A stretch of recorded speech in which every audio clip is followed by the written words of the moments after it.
Next type का schedule है हमारे पास कॉन्फ्लिक्ट सीरियलाइजेबल शेड्यूल। ये बहुत इंपॉर्टेंट टॉपिक है, लगभग हर बार इसमें गेट में आए हैं क्वेश्चंस, और डायरेक्ट क्वेश्चन आते हैं कि बताइए क्या ये शेड्यूल कॉन्फ्लिक्ट सीरियलाइजेबल है या नहीं है।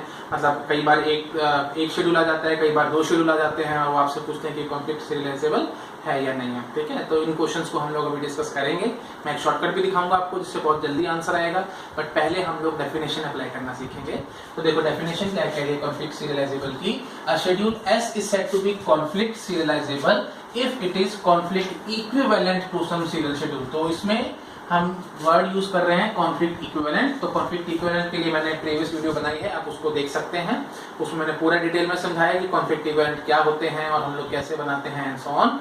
तो उसके बाद फिर आप इस वीडियो को देखो तो आपको मीनिंगफुल लगेगी, अदरवाइज आपको मीनिंगफुल नहीं लगेगी, आपको एक्जेक्टली क्लियर नहीं होगा कि हम लोग यहाँ पे क्या कर रहे हैं। ठीक है, ओके। तो क्या डेफिनेशन क्या कह रही है कि schedule S is conflict serializable if it is conflict equivalent to some serial schedule. मतलब किसी एक सीरियल शेड्यूल के कॉन्फ्लिक्ट इक्विवेलेंट अगर मैं अपने शेड्यूल को कर गया तो मैं बोल दूंगा कि मेरा शेड्यूल कॉन्फ्लिक्ट सीरियलाइजेबल है।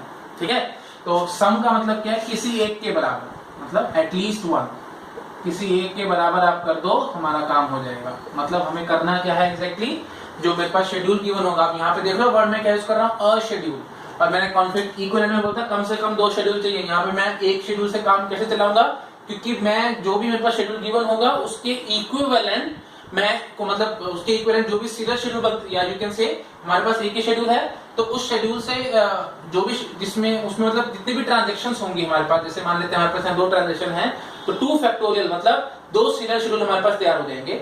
अब दोनों में से किसी एक के इक्विवेलेंट मेरे को अपने शेड्यूल को करना पड़ेगा। अगर मैं कर गया तो मैं बोल दूंगा कि मेरा शेड्यूल कॉन्फ्लिक्ट इक्विवेलेंट है, सॉरी कॉन्फ्लिक्ट सीरियलाइजेबल है, अदरवाइज नहीं है। तो मतलब ऐसे समझो, अगर मेरे पास n ट्रांजैक्शंस का कोई शेड्यूल गिवन है तो मेरे पास n फैक्टोरियल सीरियल शेड्यूल तैयार होंगे। अब n फैक्टोरियल में से किसी एक के भी बराबर, मतलब किसी एक के भी कॉन्फ्लिक्ट इक्विवेलेंट आपको अपने शेड्यूल को प्रूव करना पड़ेगा।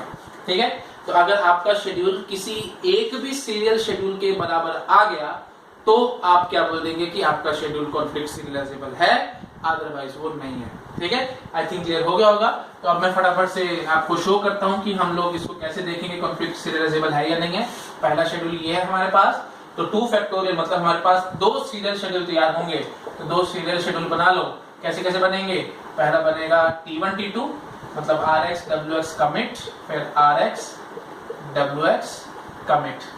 This is our first schedule, serial schedule. और सेकंड सीरियल कैसे होगा, T1 T2, तो T2 T1 कर दो, मतलब पहले पूरा T2 चला दो और फिर T1 चला दो, RX WX commit। तो अब आपको अपने शेड्यूल को या तो इसके कॉन्फ्लिक्ट इक्विवेलेंट प्रूव करना है। और आई थिंक मैंने प्रीवियस वीडियो में दिखाया था, तो मैं बार बार इस पर टाइम वेस्ट नहीं करूंगा। ये शेड्यूल इसके और इसके दोनों के कॉन्फ्लिक्ट इक्विवेलेंट प्रूव किया था मैंने, तो इसका मतलब ये जो शेड्यूल है दिस इज कॉन्फ्लिक्ट सीरियलाइजेबल। ठीक है, अगर आप देखना चाहते हो फिर भी तो मैं फटाफट से बोल देता हूँ, WX और कमिटी 2 चीजें हैं, आप इनको उठा के ऊपर से आराम से कर सकते हो, क्योंकि ये और ये दोनों आपस में एक किस्म से नॉन कॉन्फ्लिक्टिंग स्वैप है, क्योंकि ये Y पे काम कर रहा है, ये X पे काम कर रहा है। तो ऊपर शिफ्ट करते हैं ये शेड्यूल तैयार हो जाएगा। दैट मींस हमने एक सीरियल शेड्यूल बना दिया है अपने शेड्यूल से, तो हम क्या कह देंगे कि this schedule is conflict serialisable. Similarly अगर मैं इस शेड्यूल से इसको मैं कॉन्फ्लिक्ट इक्विवेलेंट प्रूव कर गया, मतलब इस शेड्यूल से मैंने वो शेड्यूल बना दिया, तो मैं बोल दूंगा कि मेरा ये शेड्यूल कॉन्फ्लिक्ट सीरियलाइजेबल है। रादर एक को करके मेरा काम हो जाना चाहिए था, but still for the sake of practice मैं आपको दूसरे के साथ दिखा रहा हूं, वैसे मेरे को दूसरे के साथ दिखाने की जरूरत नहीं है। ठीक है, तो हम क्या करेंगे, RY WY को दोनों को ऊपर शिफ्ट करके RX WX को नीचे शिफ्ट कर सकते हैं, क्योंकि देखो इनमें कोई कॉन्फ्लिक्ट है ही नहीं है। X पे काम कर रही है, ये ट्रांजैक्शन Y पे काम कर रही है। जब कोई कॉन्फ्लिक्ट ही नहीं है तो हमें कोई दिक्कत ही नहीं है, आप किस मर्जी ऑर्डर में इनको चला सकते थे। मेरे को खैर एक शेड्यूल चाहिए था सीरियल, बट मैंने 2 सीरियल शेड्यूल तैयार कर दिए जो कि इसके बराबर इसके कॉन्फ्लिक्ट इक्विवेलेंट है, hence the given schedule is conflict serialisable. ठीक है, अब नेक्स्ट शेड्यूल देखते हैं क्या ये कॉन्फ्लिक्ट सीरियलाइजेबल है।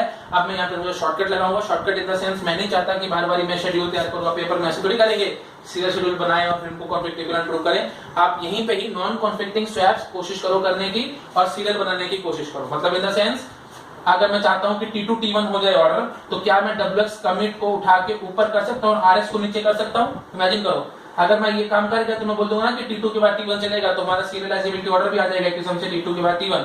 तो क्या ये काम मैं कर सकता हूं, ये काम मैं नहीं कर सकता। क्यों, क्योंकि WX और RX आपस में कॉन्फ्लिक्टिंग ऑपरेशन है।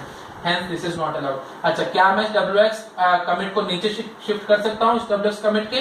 बिल्कुल नहीं कर सकता, क्योंकि ये भी आपस में कॉन्फ्लिक्टिंग ऑपरेशन है, इसलिए ये भी नहीं होगा. सो hence this schedule is not conflict serializable. ठीक है, एक वर्ड मैं बोल देता हूँ, शायद मैं रह गया बोलना. तो यहाँ पे अगर हम ये बोलेंगे ना, जैसे ये हमारे पास शेड्यूल था, तो ये इसके भी इक्विवेलेंट आ रहा है और इसके भी इक्विवेलेंट आ रहा है, तो मैं इसका सीरियलाइजेबिलिटी ऑर्डर बता सकता हूँ आपको. तो सीरियलाइजेबिलिटी ऑर्डर क्या होगा? T1 फॉलोड बाय T2 या फिर T2 फॉलोड बाय T1. दोनों ही ऑर्डर हमारे पास चल रहे हैं, क्योंकि दोनों के ही एक किस्म से बराबर आ रहा है. बट इसका सीरियलाइजेबिलिटी ऑर्डर मैं नहीं कह सकता, क्योंकि ये कॉन्फ्लिक्ट सीरियलाइजेबल है ही नहीं. ठीक है, ओके. नेक्स्ट इसको देखते हैं. इसमें चेक करो, इसमें क्या होगा कि हमारे पास देखो, अब वही बात है, या तो मैं दो सीरियल शेड्यूल तैयार करूं और उसके इक्विवेलेंट प्रूफ करूं. मैं यहाँ पे थोड़ा सा जल्दी काम करता हूं. मैं क्या करता हूं, RY, WY और कमिट, क्या मैं इन तीनों चीजों को ऊपर कर सकता हूँ, RX, WX इन सबको नीचे कर सकता हूँ? बिल्कुल कर सकता हूँ. क्यों? क्योंकि RY और RX आपस में नॉन कॉन्फ्लिक्टिंग. RY और WX, क्योंकि ये Y पे काम कर रहा है, X पे काम कर रहा है, दोनों में कोई कॉन्फ्लिक्ट नहीं है, तो मैं RY, WY को ऊपर कर सकता हूँ, RX, WX को नीचे कर सकता हूँ. इसका मतलब मेरे पास T1 followed by T2. That means serialisability order क्या होगा? T1 followed by T2. ठीक, आई थिंक क्लियर होगा अगर सब लोगों को, क्योंकि हमने एक सीरियल शेड्यूल तैयार कर दिया ना. पहले पूरे T1 चले, बाद में पूरा T2 चले. हमने एक सीरियलाइजेबिलिटी ऑर्डर, मतलब you can say serial schedule तैयार कर दिया, तो सीरियलाइजेबिलिटी ऑर्डर अपने आप से आ गया. That is T1 followed by T2. But क्या मैं यहाँ पे T2 फॉलोड बाय T1 कह सकता हूँ सीरियलाइजेबिलिटी ऑर्डर? बिल्कुल नहीं कह सकता. क्यों? मतलब मैं पहले पूरा T2 चलाऊं, बाद में T1 चलाऊं, ऐसा नहीं कर सकता, क्योंकि RX, WX और यहाँ पे भी RX, WX है, तो एक किस्म से मैं इन दोनों को ऊपर करके इनको नीचे नहीं कर सकता, क्योंकि ये सीरीज ऑफ कॉन्फ्लिक्टिंग स्वैप्स होंगे. तो सीरीज ऑफ कॉन्फ्लिक्टिंग स्वैप होंगे, तो मैं इनको शिफ्ट नहीं कर सकता. हेंस T2 T1 नहीं होगा, बट T1 T2 होगा. ठीक. एक इंपॉर्टेंट कंक्लूजन मुझे निकालनी है, तो उसके लिए पहले हम एक दो पॉइंट्स पढ़ते हैं या उनको रिवाइज करते हैं, और फिर मैं वो कंक्लूजन निकालूंगा.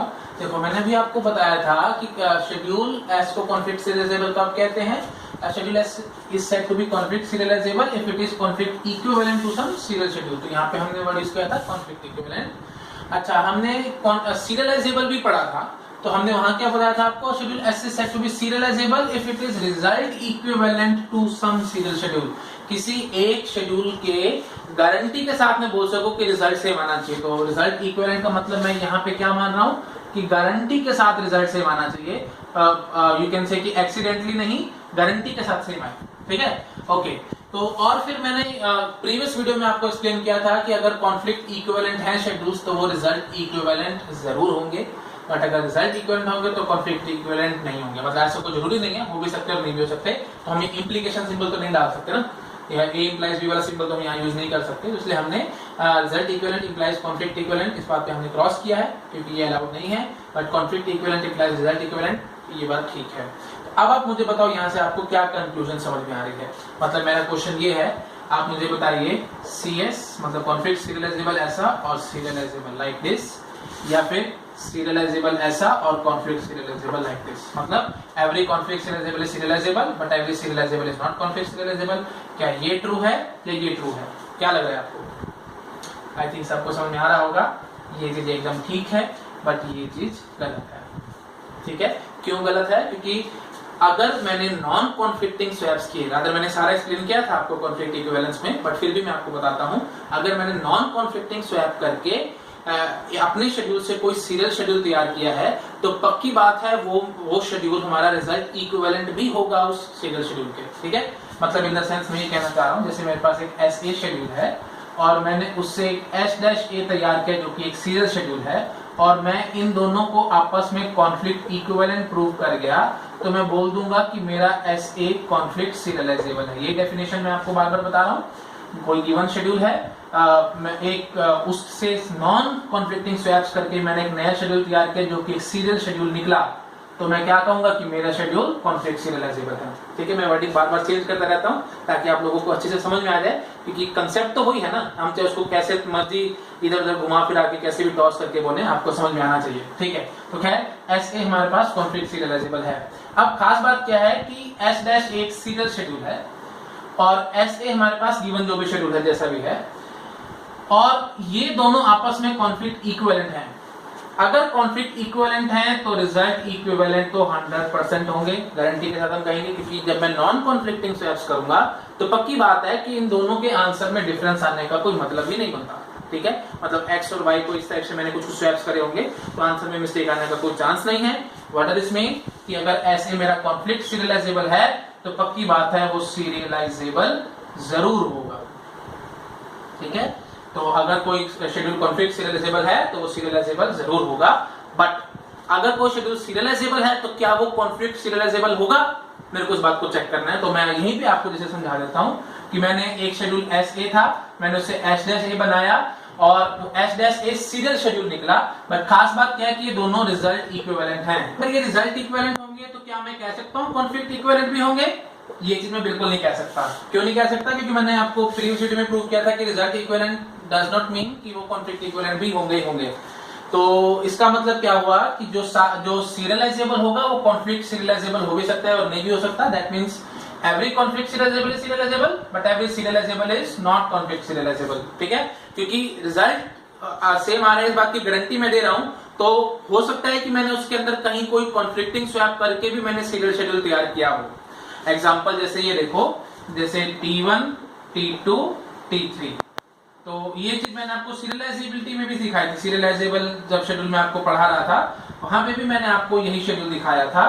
तो उसी शेड्यूल को मैं रीयूज कर रहा हूं एज ए एग्जांपल और फाइनली यहाँ पे हम लोग WX लिखते हैं। तो अब ये शेड्यूल देखो, आपको देखते समझ में आएगा कि ये कॉन्फ्लिक्ट सीरियलाइजेबल नहीं है। क्यों? क्योंकि मैं इसमें सीरियलाइजेब मतलब यू कैन से कि series of non conflicting swap करके मैं कुछ सीरियल शेड्यूल तैयार नहीं कर सकता। जैसे देखो WX को मैं ऊपर शिफ्ट करूं तभी तो मैं बोल पाऊंगा ना कि T1 के बाद T2 के बाद T3, मतलब तब मैं T1 के बाद T2 के बाद T3 ऐसा काम नहीं कर सकता क्योंकि मैं WX को ऊपर शिफ्ट नहीं कर सकता। सिमिलरली क्या मैं इन RX WX को ऊपर करूं और इस RX को नीचे कर सकता हूं? तो मैं सोच पाऊंगा कि मेरे पास T2 के बाद T1 के बाद T3 चलेगा। क्या ये काम मैं कर सकता हूं? देखो RX WX को ऊपर करूं और इस RX को नीचे करूं, मैं नहीं कर सकता। क्यों? क्योंकि RX और WX आपस में कॉन्फ्लिक्टिंग ऑपरेशन है और मैं एक किस्म से कॉन्फ्लिक्टिंग स्वैप करने की कोशिश कर रहा हूं। क्योंकि ये देखो RX तो कॉन्फ्लिक्ट नहीं कर रहा, ठीक है, मैं इस RX को ऊपर शिफ्ट कर जाऊंगा, मैं आपकी बात मान रहा हूं।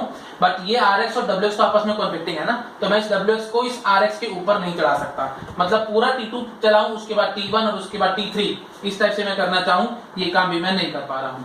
आई थिंक क्लियर हो रहा होगा सब लोगों को। तो इसीलिए हम फाइनली क्या डिसीजन लेंगे कि मैं T1 के बाद T2 नहीं चला सकता, T2 के बाद T1 नहीं चला सकता, मैं ये काम नहीं कर पा रहा हूं।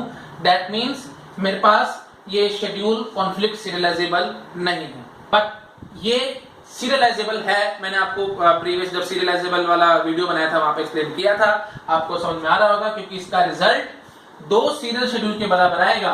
T1 T2 T3 आप बना के दे सकते हैं शेड्यूल, मतलब पहले पूरा T1 चला दो, मतलब WX को ऊपर शिफ्ट कर दो, जैसे मैं यहाँ पे शिफ्ट करके दिखाता हूँ आपको। WX शिफ्ट मैंने कर दिया, इसका रिजल्ट और जो मेरा गिवन शेड्यूल है ये, इनका रिजल्ट एकदम सेम आएगा। क्यों सेम आएगा? क्योंकि फाइनली राइट एक्सिस ने करा है, T3 ने ब्लाइंड राइट किया है। तो क्या T1 T2 चलाओ या T2 T1 चलाओ, कोई फर्क नहीं पड़ता मेरे पास फाइनल आंसर तो T3 नहीं देना जो कि ब्लाइंड राइट है, दैट मींस WX है। तो रिजल्ट इक्विवेलेंट तो मैंने इसको प्रूव कर दिया है। इस शेड्यूल को T1 T2 T3 के भी बराबर आएगा ये, और T2 T1 T3 के भी बराबर आएगा। आप चेक कर सकते हैं, चाहे मतलब पहले पूरा T2 चला दो, बाद में T1 चला दो, हमारा रिजल्ट एकदम सेम आएगा क्योंकि फाइनली जो राइट कर रहा है वो T3 कर रहा है।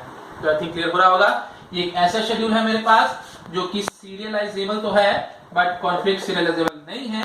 तो मेरा ये वाला पॉइंट एकदम प्रूव हो गया कि every conflict serializable is serialisable but every serializable is not conflict serialisable. ठीक, एक छोटा सा क्वेश्चन का और आंसर करो, मुझे बताओ क्या सारे सीरियल शेड्यूल कॉन्फ्लिक्ट सीरियलाइजेबल होंगे? जैसे सपोज करो मैं आपके सामने एक शेड्यूल तैयार करता हूं, कैसा भी वो शेड्यूल मुझे कोई फर्क नहीं पड़ता, RX WX कमिट, उसके बाद फिर RX, चलो यही कर लेते हैं, RX WX कमिट। ठीक है, तो ये एक सीरियल शेड्यूल है क्योंकि इसके कमिट होने के बाद हमने दूसरी ट्रांजिशन को स्टार्ट किया है। This is a serial schedule. क्या ये कॉन्फ्लिक्ट सीरियलाइजेबल है? देखो मुझे बोलने नहीं चाहिए, आपको अपने समझ में आ जाना चाहिए कि ये कॉन्फ्लिक्ट सीरियलाइजेबल जरूर है क्योंकि ये शेड्यूल कॉन्फ्लिक्ट इक्विवेलेंट है खुद के। ठीक है, क्योंकि खुद ही एक सीरियल शेड्यूल है तो ये खुद के इक्विवेलेंट तो है ही है ना, तो बस अपने आप से हम क्या कहेंगे कि ये शेड्यूल कॉन्फ्लिक्ट सीरियलाइजेबल है। तो every serial is conflict serialisable. तो फाइनली मैं डायग्राम अपना कंप्लीट कर देता हूं। तो मैं यहाँ पे क्या कहूंगा, सीरियल बीच में एक और छोटा सा सबसेट हो जाएगा। ठीक है। तो सबसे मतलब स्ट्रिक्ट सीरियल है, उसके बाद कॉन्फ्लिक्ट सीरियलाइजेबल है, उसके बाद सीरियलाइजेबल है। तो every serial is conflict serializable, every serial is serializable also, obvious सी बात है। And every serializable is but every serializable is not conflict serializable and every conflict serializable is not serial. I think clear होगा सब लोगों को। अगर आपको doubt लग रहा है कि एवरी सीरियल इज सीरियलाइजेबल और नॉट, ये आपके लिए होमवर्क है, आप प्लीज अपने आप से चेक करो। हर एक सीरियल शेड्यूल सीरियलाइजेबल जरूर होगा, ठीक है, क्योंकि वो खुद के रिजल्ट इक्विवेलेंट तो है ही ना। ठीक, ओके।